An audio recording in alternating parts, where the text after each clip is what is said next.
இன்றே டவுன்லோட் செய்து உங்கள் ஃபேவரட் ஷோக்களை என்ஜாய் பண்ணுங்க. என் புள்ள உன்னை வெறுத்து அவமானப்படுத்தும் போதெல்லாம் நீ கஷ்டப்படுவல்ல, அத பார்த்து ரசிக்கணும்னு ஆசையா இருக்கு. என்ன என்னால முடியாதுன்னு நினைக்கிறியா? என் புள்ள உன்னை வெறுக்கிற மாதிரி பண்ண என்னால இந்த வீட்டுல உள்ளவங்களையும் உன்னை வெறுக்கிற மாதிரி பண்றது எனக்கு கஷ்டமா என்ன?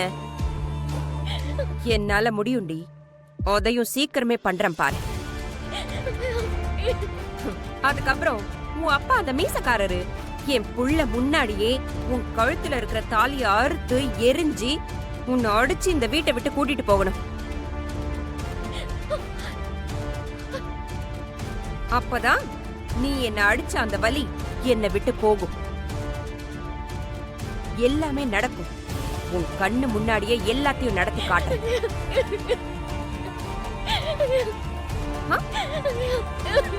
அழுகிறியா? ஓ, நல்ல அழுகிறியான்னு பார்த்தேன்.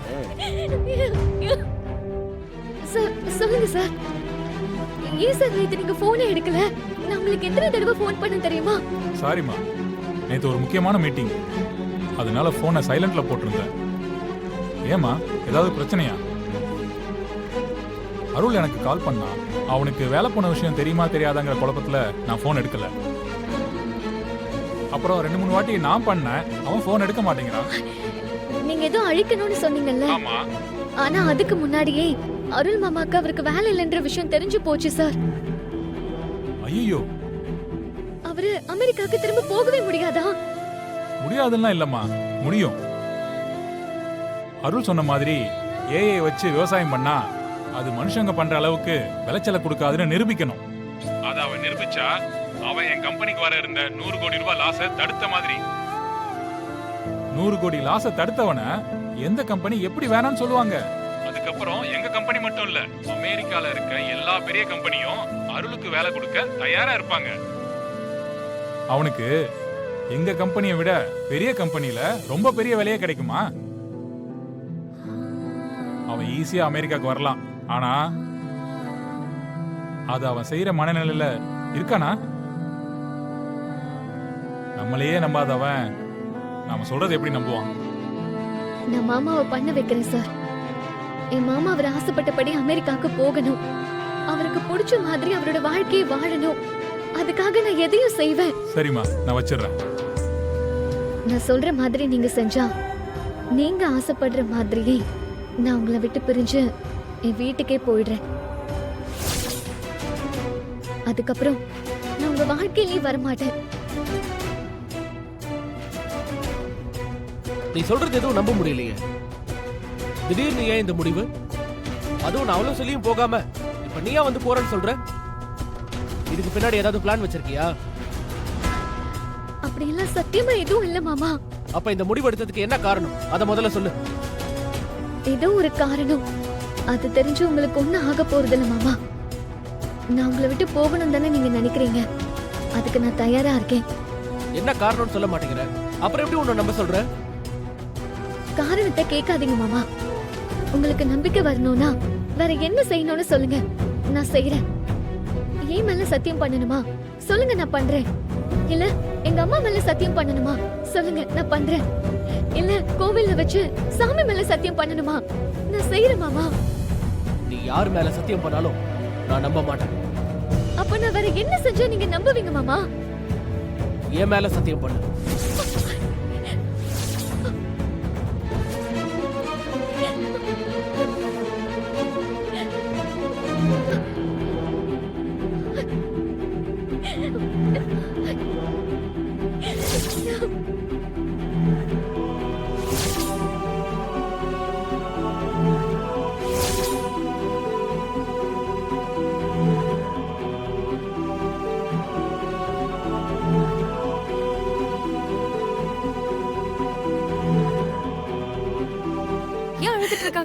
நம்ம மேனேஜர் இவகிட்ட தப்பா நடந்துக்க பாத்துருக்கா.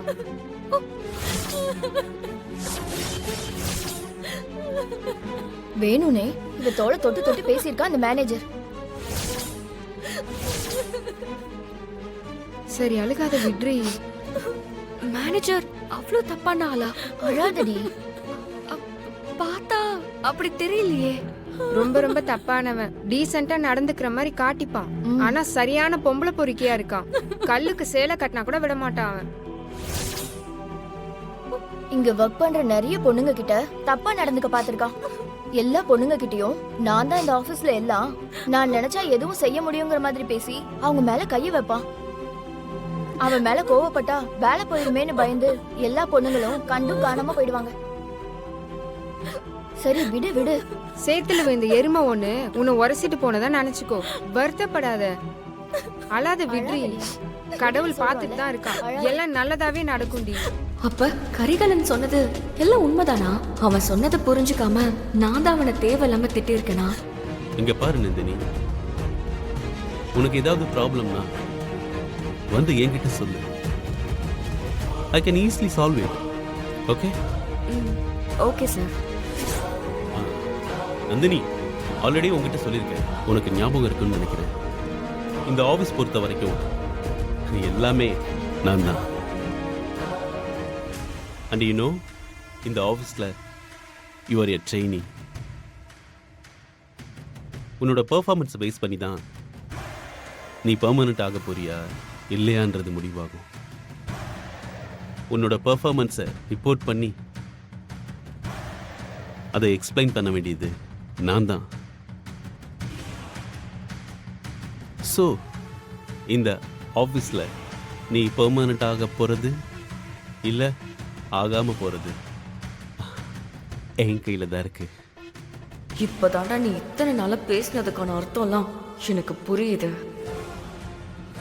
எனக்கு பிடிச்ச மாதிரி பர்ஃபார்மன்ஸ் பண்ணினா, ஐ மீன் கோஆப்ரேட் பண்ணினா, இந்த ஆஃபீஸில் நீ பர்மனண்ட்டாக இருக்க முடியும்.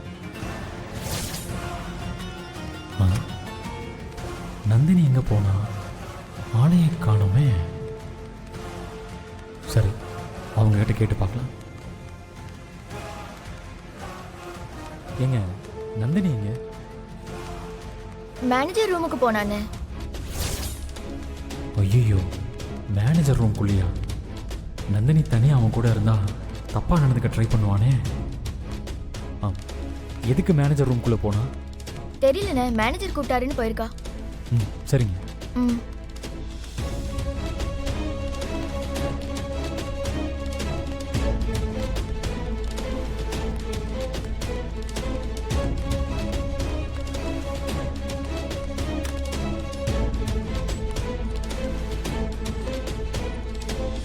என்னாச்சு? என்னாச்சு?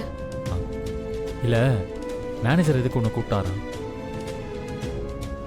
வீட்டுக்கு போய் சொல்றேன். போலாமா? போலாம்.